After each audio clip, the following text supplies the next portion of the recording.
The Super Bowl winning scout Bryan brought us live in Oxnard, California, as we have now 2 training camp practices under our belts here. Welcome into the Love of the Star podcast. I'm Eric Chiafalo of the G-Bag Nation. It is great to have you in, and look at the smiling face of Broadus there in his happy place, right where he belongs, with the Super Bowl ring sparkling nicely, channeling a Lombardi for these Dallas Cowboys. Broadus, how the heck you doing, brother?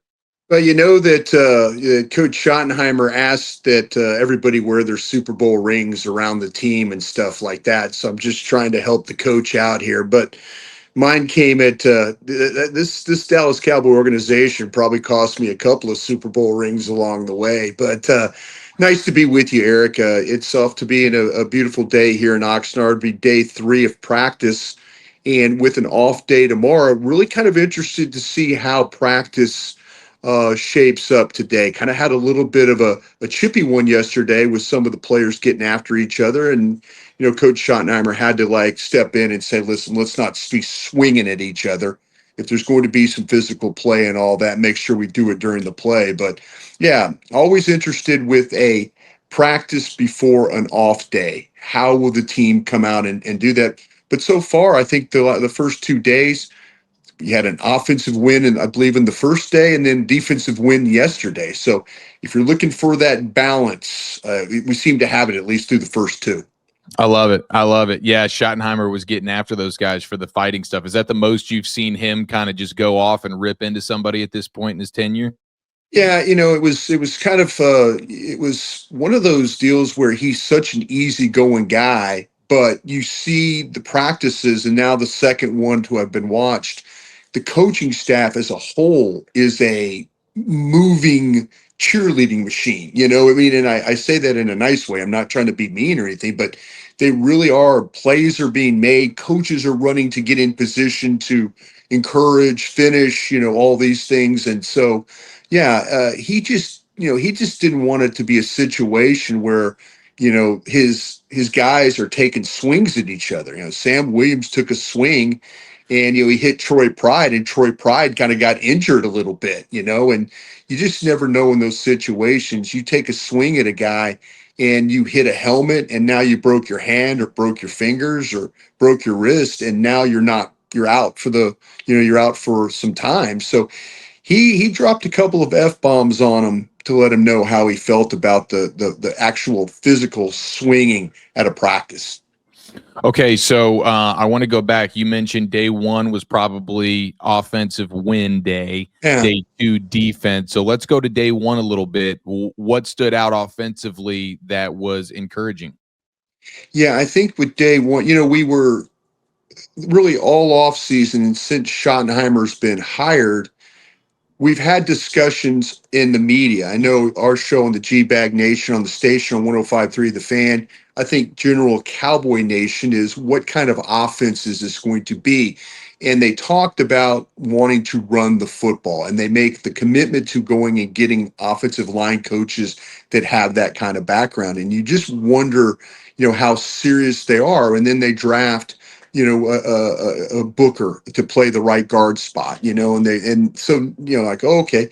The one thing that, maybe the running backs, I know we've talked about that, maybe the running back situation wasn't addressed like we thought it might be. But so far, there's been times where I think that Miles Sanders has looked very good running the ball. And in day 1, the Cowboys offensive line, it's helmets and jerseys. But, they ask you to take 3 hard steps, get into your guy, and don't fall on the ground. Everybody stay up, but get into your guy. But for the first day, you actually saw running lanes. You saw a gap scheme, hip to hip push, and then a attack point, and then maybe a break point. And so, there was much that first day, and it was a lot under center. And you're going, oh, okay, well, maybe here we are. He's establishing that they're going to practice running the football and getting better at running the football. And I think those are the things that we were all kind of looking at, like, okay, is this just a lip service thing, or is this legitimate football that's going to be played this season. And they did a nice job of it. 3 hard steps, get into a guy, let the ball go where it needs to go, let the ball cut where it needs to go. And they were able to do that the first day. Second day, not as much success doing that. But yesterday was really more offensively about the quick game. Got in a little bit more shotgun yesterday. You saw the reads, you saw the read, the option, and then the quick game to the backside. So you send it one way to get the flow, and then you throw the ball back the other way on the screen. They ran a couple of a college. This is where you see the college offense you and I like to talk about. What are the teams that are college offensive teams? Like the Ravens are a college offensive team. You know, these teams that the Commanders, where they have the quarterback that has the ability to ride and get it out quick. And they were able to do that yesterday and had some success doing it. But running the football wasn't as good. You saw Matt Eberflus and his crew play a little bit more what we call slant front, where they were taking it and they were, if they're going to be small, they're probably going to have to play on the move. And so that means line up at a gap and then take the other gap, get to the other gap and then fill all the gaps. And they did a really good job of that. Dallas, the offense didn't have as much success with those gap plays that they had the day before. So that's why you got a little bit of the trade-off. But the offense working run and then quick game the last 2 days. Okay, cool. So you mentioned the under center stuff, which is encouraging. And Schottenheimer was like, hey, we're going to be doing a bunch of different stuff. We will still do the shotgun. We're going to be doing some pistol, which I think will be really beneficial with a guy like Dak. And then also even some wildcat stuff. Yeah, let's explain real quick, Eric, what a pistol is, just for people that might be, if you hear him say that, it's where the back is directly behind the quarterback, in that formation. So always like to explain. Sometimes people hear pistol or 3 technique and they're like, well, what's a 3 technique if they're listening? But the pistol is the formational look where the ball carrier is directly behind the quarterback there.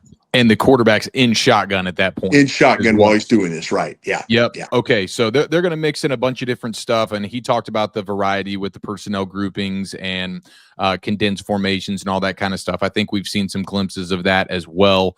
I mean, from a distance, and I cannot wait to get out there here in just a few days and join you and see it firsthand. But from what I can gather, it looks like all the things that he talked about from a vision standpoint of what he wants the offense to look like, you're seeing some glimpses of that. He talked about Schottenheimer was at the podium yesterday talking about we don't want to be static. We want to have shifts. We want to have motions at the snap, all that kind of stuff, just creating advantages for your playmakers and creating leverage and putting the defense in a bind. That's something that we've been clamoring for years here with the Cowboys offense. And we're starting to see some of that, which is great. What else has stood out offensively? We'll keep it with the offense right now.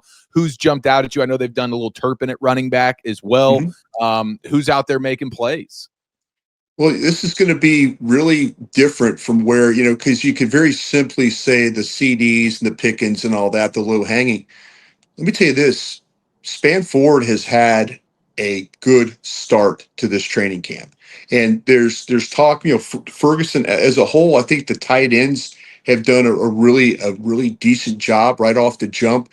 Ferguson's he looks much healthier with the knee, the concussion, his ability. He's back to being able to separate. He and Dak have hit on several passes. He's found ways to get in the open field. He's been able to secure the ball. But I mentioned with Brevin Spanford, and he was in a battle and I'm like, okay, let me see this with my own eyes. Let me see him look comfortable catching the football. And for the first 2 days, they've done a really nice job of getting him the football. He had a play yesterday where Dak gets flushed to his left, and a quarterback getting flushed to his left, if he's a right-handed quarterback, is usually a very difficult throw to make. And he made the throw with some accuracy. Spanford was along the sidelines, was able to keep his body between the defender and the ball, make a secure catch. He just looks far more comfortable catching the football now. And then, it is night and day from where he was last year at this time to where he is today catching the football. You can see it in the drills. There's confidence in there. And he's the guy that's really battling, Schoonmaker for that second spot. And Schoonmaker hasn't been bad either. the opportunities he's had, he's been able to make some catches along the way. So it's been nice to see these tight ends get off on a good start. With their whether it's the 12 personnel stuff that they've been able to do, running the ball that day one, or then what we saw yesterday with the quick game, and then their ability to be open on the waggles, the boots, and have some separation and make some plays. Man, that is just so encouraging. I love that. And I was expecting, especially a guy like Ferguson in the passing game, getting Yeah. back to being healthy and now being the beneficiary of defenses having to worry about Lamb and Pickens. Like the opportunity should be there in a huge way. We know how much Dak loves his tight ends, and specifically with Ferguson, they've had a great connection over the years. So I mean, that's music to my ears, especially when you couple in the fact that Span Ford, who's a guy that we know is a professional blocker at the tight end position, if he can be a guy that's also a bit of a threat in the passing game, what that does for your offense is just huge. And you've seen these offenses now getting more heavy with the personnel, more tight ends on the field. And now it's like, okay, defense has more of a heavier personnel grouping out there, and then boom, you hit them with a play action. And that is just that's what offenses are doing right now. Last year was huge on that, where 3 receiver sets were down and heavier personnel with like tight ends went up, and that just creates a monster advantage for you, because obviously you can run and pass out of that, and that's awesome. That's going to help you be extremely multiple. And man, I love to hear that. It sounds like Scooney might have to really do some stuff here. He might have a hot seat. It's a situation with Scooney, and it's not that he's getting beat out for being a poor player. It is he's legitimately you could tell. I mean, he looks more nimble. And I say that in a way where there's been some balls thrown to him in the flat, and he's been able to receive it and then turn and get up the field and not, get thrown towards the sidelines. I mean, it's a catch and then up the field. It's just that Ferguson and Span Ford have been that good. And so that's really what we're working with right now, at least through day 2 of this training camp. Love it. Okay, so what about any of the other wide receivers? I know Lamb and Pickens have made some plays for sure, and they seem to just get along so well. These guys are like best buds, and they're just going to be doing touchdown dances all year, which is just fantastic. I've seen reporters out there talking about Tolbert, Mingo, and Turpin all have made some plays as well, Yeah. which I figured, listen, when you have a secondary the way the Cowboys secondary looks right now, and you have a guy in Deron Bland who missed day 2 of practice because he had a baby, so he was out. And so you just got a bunch of Kamon Halls and Andrew Booths out on the field. I figured the receivers should have made some plays. What have you seen from those guys?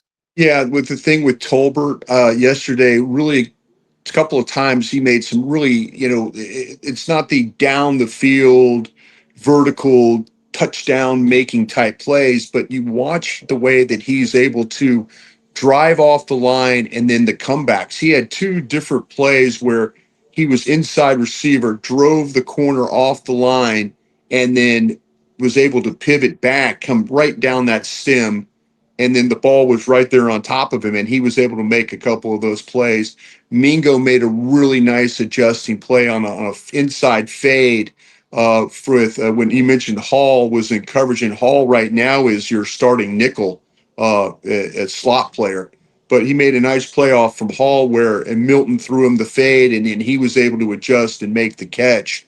That was nice to see him make that play. As far as some of the, Turpin had a nice adjusting play yesterday. So we're still kind of waiting, for Cropper and guys like that. Cropper's always been a guy that has kind of the all Oxnard team. He makes 3 or 4 catches in a blue-white scrimmage, and then you're like, oh my gosh, they might have something. But he was working yesterday as with Tolbert and Turpin as on the punt return, and he by far looked the most uncomfortable doing it of the 3 that were. So we're still kind of waiting. Holden, I mentioned, you talk about guys. Holden, the rookie from Oregon, had a couple of catches yesterday but he needs to play with a little bit better balance. It's kind of like it's not fighting it, but it's like he's making the catch, but he's kind of limp body a little bit because he's worried about maybe some, getting hit or, and he's in t-shirts and helmets and stuff. He's not going to get hit, hopefully, but he needs to make that catch, stay on his feet, keep his balance, and then be able to finish.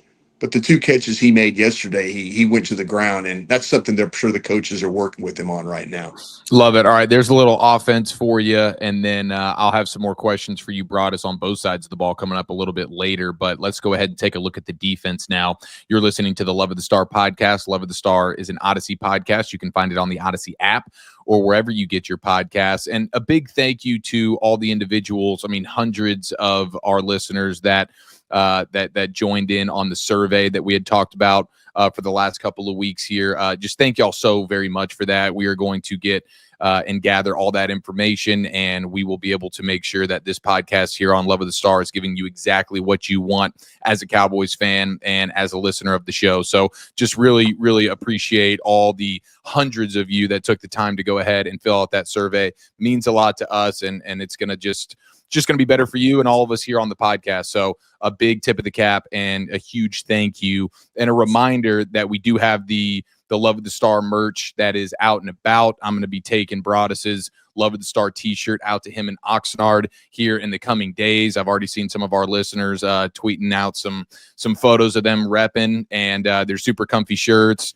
Awesome stuff. And of course, anyone who did the survey gets 50% off the merch right now. So go ahead and capitalize on that for sure. But we really appreciate you taking the time to do that survey.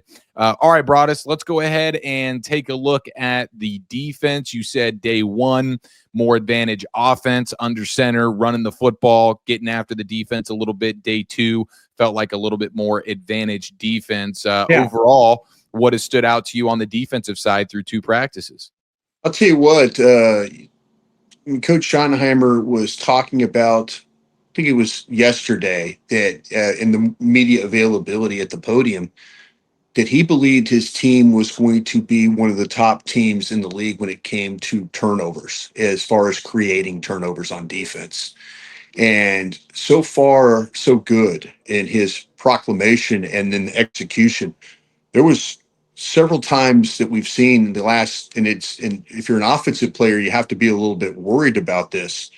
But Donovan Wilson knocking at the ball out of your hand, and then Bland in practice in day one knocking the ball out of Pickens' hands, and Elam with the interception yesterday of Dak Prescott. Matter of fact, it went to the point where after the interception, Dak went over to Elam and asked him, "What did you see? What did I do that made you, play the middle of the field and play the route the way that you did?" And Elam tried to explain what their coverage were in. And, Dak was, to his credit, he was like, "Boy, I got fooled on that one." But this defense is doing a job of punching at balls, being around the ball, and making sure that if there's an opportunity for a turnover, they're there to make it happen. I talked about day one. I didn't think their run fits in helmets and jerseys was as good as it was yesterday. And I think that maybe Eberflus went back. They were able to take the Monday film and coach this up. You saw a little bit more of better gap integrity. You saw Murray, Sanborn, Leofau.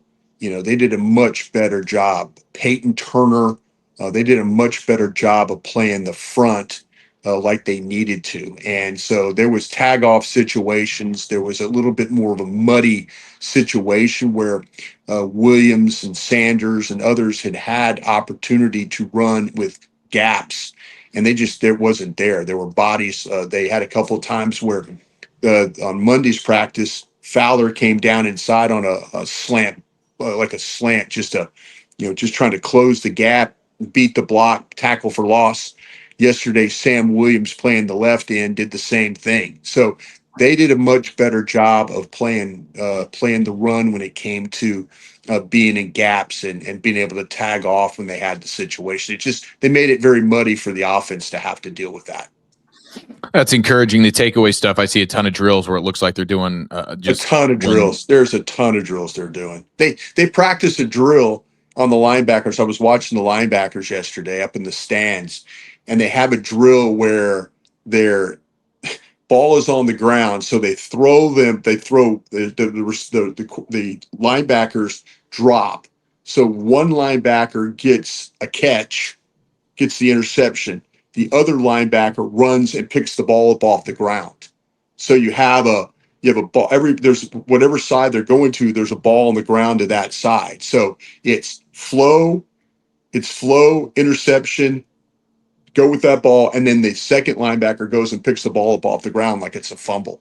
So yeah, they're clearly working on drills to talk about these things, or Well, to that's good. try and implement them is what I'm trying to say. Yeah. Right, right. Yeah, I think that's a good thing because this defense it's not going to have a bunch of stars on it. I mean, we'll see No. guys hopefully, exceed expectations Mhm. individually, but there's a lot of holes just from a personnel standpoint on this defense. And so the one saving grace they can have is if they can be super opportunistic, that could go a long way in really changing the minds of people like me, who I think the defense is going to be the detriment of this team.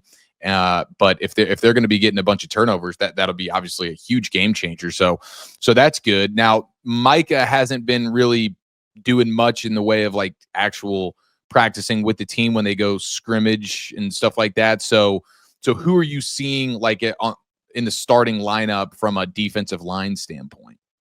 Well, right now it's been Peyton Turner on one end, with Marshawn Nealon on the other. So Okay. Nealon's been taken. So that's really kind of how Fowler's been subbing in. We mentioned him. Ezaraku has been subbing. Ezaraku has been pretty good the last couple of days. You can clearly see that his explosiveness gives these tackles problems. He's and along the way, at Boston College, he was a pretty decent run player. I mean, he's a little bit of a bigger guy. This isn't your standard really light guy that can not play the run, and all he does is rush the passer. But as they've started this out, and Peyton Turner has actually shown a couple of different times against various the ones and the twos, he's shown where he's had some pass rush. He's looked like he's a little bit more up the field. He's a little bit more, if you want to use the word, bendy. Because there was times where Thomas the tackle was or Awesome Richards tries to go out on him, and then you see Peyton Turner kind of flip his hips and be able to get sideways, get small, and then get around, and get a pressure that way. So he looks a little bit more bendy than he did even playing for the Saints. Worked a little bit more probably on flexibility, but it's really been a rotation of Nealon, Turner, Fowler, and Sam Williams is the ones, and then you get the guys like with Tyrus Wheat and people like that mixed in as well. How about the linebackers? How's Kenneth Murray, Sanborn, Yeah, Leofow, you those could guys? tell. Yeah, Kenneth Murray, you could tell is a veteran player. There's been like yesterday, they were much better at beating the blockers to the point of attack. They were able to where day one they got caught up a little bit, and then Murray, but you could tell veteran player. He's moving pretty well. Jack Sanborn is really really smart. And then Maris Leofow continues to do things. Let me tell you, the guy that's actually shown up a little bit is Damone Clark, and I've thrown some dirt on him in the off season. My LSU guy, I hate to throw dirt on an LSU guy. I know we had a conversation with here or gone kind of, and Damone Clark was a guy that we kind of said, probably at the crossroads right now, and could be gone. But his first 2 days of practicing have actually shown up pretty solid for him. He looked like that he's seeing it better, and getting to the ball, whereas before his instincts were not always great. But it appears that, like I say, first couple of days, he's been making some plays that he probably normally wouldn't make, tagging off on these backs. Wow, that's fantastic. I mean, I think that's And playing in even coverage too, by the way. Playing in yeah. coverage. So Maris Leofow is the one that shows up in coverage of all the linebackers. He always finds ways to kind of make plays. But they're going with a combination like with Buddy Johnson. You'll see number 23 out there. They were running him. Matter of fact, I wrote it down in my notes. with the way that the linebacker combinations were going. Yeah, it was Buddy Johnson and Damone Clark were backup linebackers, number two, and then Maris Leofau was running with the threes, but he runs with the ones when they do like nickel stuff or they play base. But he was running with the threes along with Darius Harris, who they got, the special teams player. And then on the fourth line was Justin Barron, and then also then Shamar James, the rookie. So that's kind of the combinations that they've been using at the linebacker spot. That's awesome. Yeah, I feel like the Eberflus impact could be huge. He's obviously He's coaching. He's coaching the linebackers. I mean, me. I was asking for Clayton Adams to be the offensive line coach. yeah. Well, I can't get over to that side of the field, and I'm going to try and get over there. The media, they've limited where we can stand in certain areas, and usually you used to be able to stand behind the offensive and defensive lines and learn something. Now you have to be over on the side. So today I'm going to go over and see if Clayton Adams, in fact, is coaching the line. But Matt Eberflus is, at least what I watched yesterday when they were doing individual drills, Matt Eberflus was coaching the linebackers. That's beautiful. That's his wheelhouse for sure. So that's probably having a lot to do with guys like Damone Clark, just seeing things maybe a little bit better. Eberflus is one hell of a linebackers coach for sure. We've seen that firsthand here in Dallas. So, all right, very good. Now, how about the back end? I know Deron Bland only has practiced 1 out of the 2 days. Like we said earlier, he had a baby, so he wasn't at practice yesterday. Kyer Elam got the interception. Mm-hmm. So you're getting Kamon Hall, you're getting Andrew Booth, you're getting Kalen Carson. How are these corners looking? Because that's obviously a huge question mark. Well, there's been some passes that we haven't seen the real vertical game from the Cowboys. Yesterday was really a quick game. The one guy that seems to want to throw the ball down the field is Joe Milton, and he's kind of been a little inaccurate at times doing that. But we've seen where I think there's been some good and some bad. I shouldn't say bad or poor from Carson. I know in day one he got beat on a double move from Cropper. That he gambled on a play.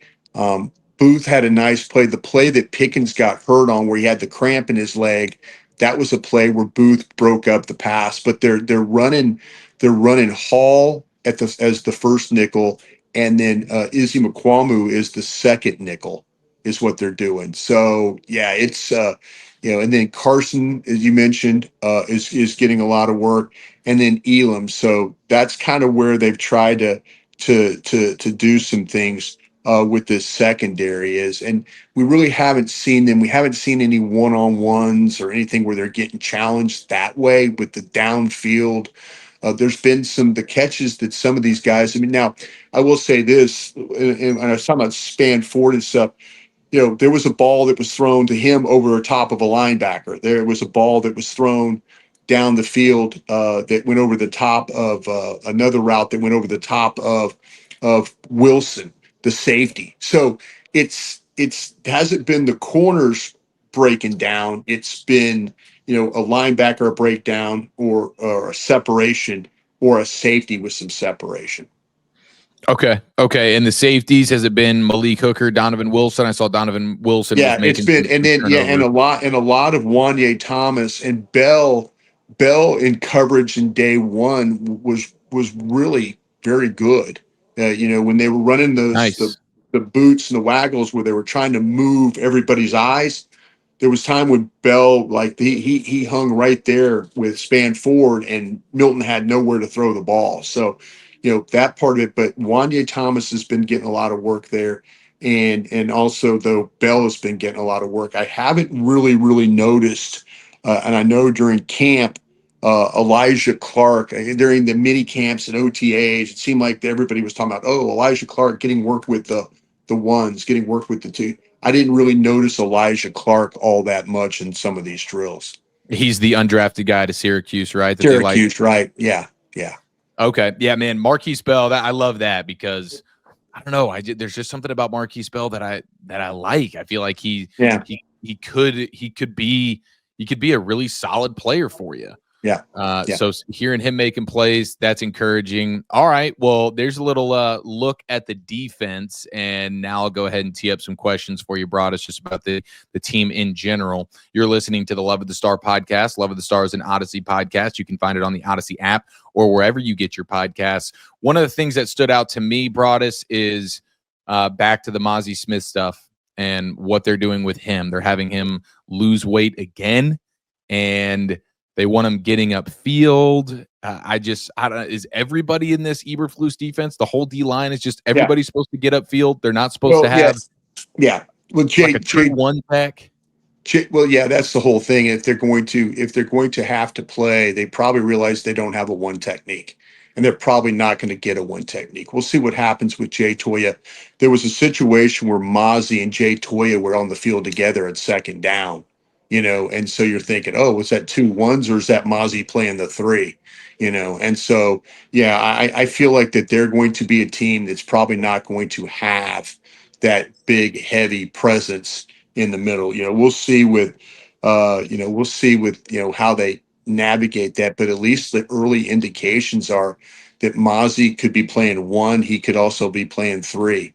And that's how the rotation is going to go. I mean, then when they started off, it's Mozzie playing the 1, and Oso Diggie's the one playing the 3. But it's kind of gone a little bit back and forth, as far as like some of the other guys. We've seen Perrion Winfrey, who's a little bit of a smaller guy, who's a defensive tackle at Oklahoma. Perrion Winfrey in their scheme played, and this is several years ago, he played as a 1 and as a 3 as well. So that's where we might do it. It might be just interchanging these guys and not really having a true one technique, at least right now. Just what are your thoughts on that? Like what type of advantages does that bring you, and where can that leave you susceptible? I feel like maybe more TFLs. If everybody's getting up the field, you can have more TFLs, but you could also. That's what they're going to do. I think they're going to play. Vulnerable. Yeah, I think they're going to play slant front, and I think they're going to fill with the linebackers. I think that's how they're going to play this thing. They're going to say, we're going to beat you to that gap. We're going to beat you to the gap, and then we're going to try and stay square in the gap and force you to either bounce it outside, and hopefully we'll be good there. But I could see them trying to move fronts and not play toe to toe with people, and they just right now. I mean, it worked yesterday, and maybe it like I said, it wasn't as noticeable in day 1. It wasn't as noticeable, but in day 2, it was noticeable that they were playing better. They were doing a much better job of getting up the field and being disruptive. All right. Well, So, I think we're wishful thinking. We're all hoping that Jay Toya we're hopeful of him. We're all hopeful of that. But they're going to have to. I don't know how they're going to address this. And maybe as they get through training camp, they're going to have a solution to that. Maybe it's to go get somebody off the street. We need to ask Will McClay that question. But right now, it appears that they're going to try and be much like what Rod Marinelli was. And, Matt Eberflus, he came in with the Rob Ryan 3-4 system, and now he's better known as with Rod Marinelli's 4-3 upfield, play the run on the way to the pass type of a front. And that's might be what they're going to do. Does it feel basic across the board defensively, or have you seen them blitzing? But how about this? Yesterday they ran. I'll tell you where Eberflus is going to steal something from Mike Zimmer. And this happens to do with when he gets, or when Micah Parsons decides to start playing again. He used a double A gap blitz look with the 2 linebackers. As a matter of fact, Osa got on Guyton, and it caused Guyton some problems in a pass rush. But they showed a double with Murray and then also with Sanborn. This is something that Zimmer had done. I've never seen Eberflus have that double A gap look, and I think he was watching tape, and I think he's doing this to prepare for when Micah does come back, that Micah had success playing as that inside linebacker when he was attacking A gaps, when he was attacking centers, when he was attacking guards. So Eberflus might be getting this ready for that. But that's something I hadn't seen before. I did see it with Mike Zimmer quite a bit last year, but I think that maybe Eberflus was watching Zimmer's film and thinking, wow, this is a good way to use Micah Parsons, and he's going to implement that. Absolutely. Yeah, that's huge. That's fantastic to hear that Eberflus is going to mix some of that in there. Okay, looking at the offense a little bit, how about the offensive line? It's only there's no pads at this point, but have you been encouraged with Guyton at all, or Oh the yeah, rookie yeah, Tyler Booker? What have you yeah. seen? Yeah, Guyton Booker had a situation where he got beat yesterday on a twist stunt. But he got Ezeraku got him. Booker was late to get over, and Ezeraku got up the field and was, it was down and around, and Booker was late to get over, and then Ezeraku got him. But for the most part, felt like he's been pretty good. Some of the first day backside cuts were thought that ball was run to the left, and him and Steele being on the right side were able to kind of cut the backside off and give Sanders and the backs an ability to cut. So that part of it was pretty good. Like I say, yesterday, it was just the one time that you saw him get beat. Guyton, for the most part, I've talked about this, the hand placement, body position, knee bend, all better. Did a nice couple reps I saw against Sam Williams in one of the periods. He did get broken down, as I mentioned, when they went with a double A gap look, and the double A gap look, and then they put Osa a little wide on him, and then he kind of got worked on that one a little bit. But the most part, technique looks fine. I know that Voch Lombardi and I were talking about this last night. That how much, and Voch was watching that side of the field, and he was saying that like I say, the knee bend, the hand placement, things like that, where Osa, or excuse me, with Guyton was encouraging. Okay, very good. And how about when it comes to looking at the backs a little bit? I know you mentioned Miles Sanders Yeah, as Jaden Blue, Phil Maffa. I know we all hope that one of these young backs can yeah. kind of stand out a little bit. Have you seen anything from those guys? No, it's really been about Sanders. I'll tell you, the one guy that's kind of stepped up again, another guy we've been throwing dirt on, was Deuce Vaughn. And Deuce Vaughn, when Ooh. they've handed him the ball, he's shown more than the rookie backs. So it's been really Sanders. Uh, Yesterday, you had a situation. I mean, Williams. They had a blitz pickup where Williams was in the backfield and he saved Dak Prescott. So you understand that's when you're going, okay. Mm. Prescott was able to get the ball off because they tried to blitz the middle in that A gap. Williams sorted it out, picked up his guy, and that allowed Dak to make the throw. So that's what they got Williams here for. But the guy that's really carried the ball with some zip has been Miles Sanders. Okay, and that's kind of based on OTAs that seems to be the carryover there. Be the case, yeah. Sanders handed him the ball. Javonte Yeah. Williams, I don't really want to hand him the ball ever, but as a pass protector, that's huge, and you can make a living in this league just doing that. Yeah, well, he got to, like I said, he had a catch yesterday, and then that's when Wilson knocked the ball out of his hands. He caught the ball in the flat and was running, and Wilson came up and just tomahawked it, knocked it out of his hands, ball on the ground, defensive got it. So yeah, he made the catch, but he's got to hold on to the football though too. No doubt. Yeah, and that's why you love Dono, man. I mean, there's Yeah, there's plenty of flaws in his game, but he's a splash player. He'll, yeah, he'll smack you, and he's looking to take the ball away at every turn. That's going to be yeah. huge for this defense for sure. Okay, and then just overall, just about the quarterbacks. What have you seen from Dak? What have you seen from Joe Milton? Been okay. Quarterback's been okay. There's been some times where the ball's been thrown accurately on the boots, the waggle stuff, the quick game stuff looked good. There's been a couple throws down the field. I mentioned the one to Elam. I don't think he saw Elam, and he went over, like I said, and asked Elam, like, what were they playing? Got fooled on that one. There's been some tip balls that's kind of been. We haven't really seen him throw the ball down the field. Milton is the one that will throw the ball down the field. Milton has got a rocket for an arm, and he will flick it, and you will see him make some really, really good throws. But overall, the quarterback play, I think first day wasn't great, but there was a lot of running involved. And then day two, more of a quick game stuff, more of an underneath stuff with Dak, Milton throwing the ball down the field. I think that's been just right now. I would say there's been some positive stuff, and then there's stuff he absolutely needs to clean up. That with why didn't I see Elam in the middle of the field when I made that throw? Gotcha. Yeah, when I see the clips of Milton, I see him, really trying to push the ball down the field. The strong arm is no doubt.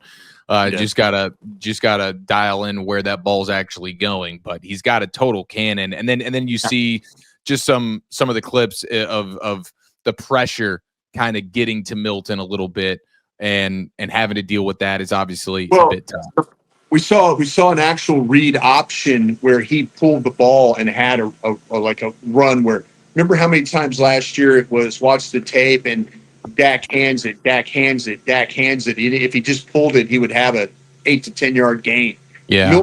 Milton pulled one and probably had a 15-yard gain. So Milton's a little bit better. Like, okay, I'm going to pull that ball. You keep collapsing that edge, and those linebackers keep going down inside. I'm going to pull this ball, and that's what he did.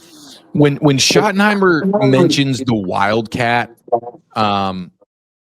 formation, and obviously this isn't going to be like a bread and butter thing, but just a sprinkle dinkle sort of into the offense. Do you envision that being Joe Milton as sort of the Wildcat quarterback, or who would be in that role? I would guess Turpin. My guess would be Turpin.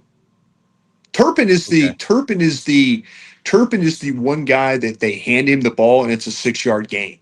I mean, he is a 6-yard gain guy. He's got the vision.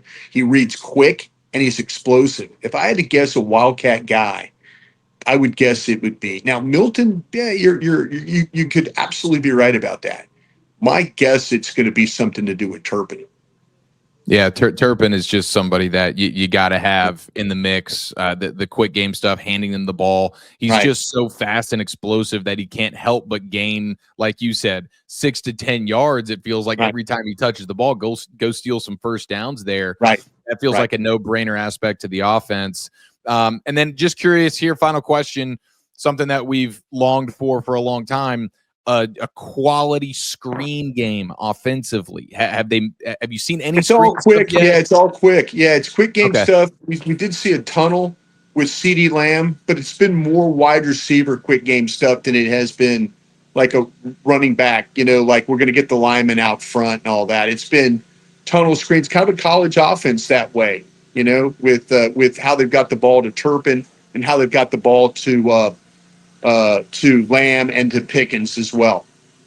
Okay. All right. Very good. Still early. I'm sure we'll see the screen game get some work over time. Looking forward to seeing how that works. But you mentioned kind of the college aspect stuff. This is what fires me up because you're seeing the sort of traditional under center stuff and your personnel groupings, but then you have the influence of some of these college coaches that you've brought in to where you can have that sort of college offense element. And I just think you're going to have great opportunities to keep defenses on their heels, man. I'm really, really excited about this. Okay, anything else you want to touch on before we bang up out of here? No, man, I think you covered all the ground. I really do. It's been a good, like I say, it's nice to see some of the elements of the offense that they thought about. I mentioned earlier the running aspect of things. I would think that's a very positive thing. But also the defense kind of having a little bit of a rough day one on the run, and then day two kind of figuring some things out. But again, day three practice, we'll see how they all works out today because of an off day tomorrow. And then towards the weekend, that's when we're going to get the pads. We'll get the pads on Sunday is the first day of pads. So got a couple more practices of these helmets and jerseys before we get to those. Looking forward to that. Wolchuk and I will be joining Broadus out in Oxnard starting on Sunday. So we'll all be together doing some Love of the Star stuff starting then. But we'll probably have another episode between now and then. Wall-to-wall Cowboys training camp coverage right here on Love of the Star. Broadus, you're the man. Thank you so much, brother. Thank you, man. Appreciate it. Yes, sir. All right. We'll be back with more Cowboys content very, very soon. Thank you, guys.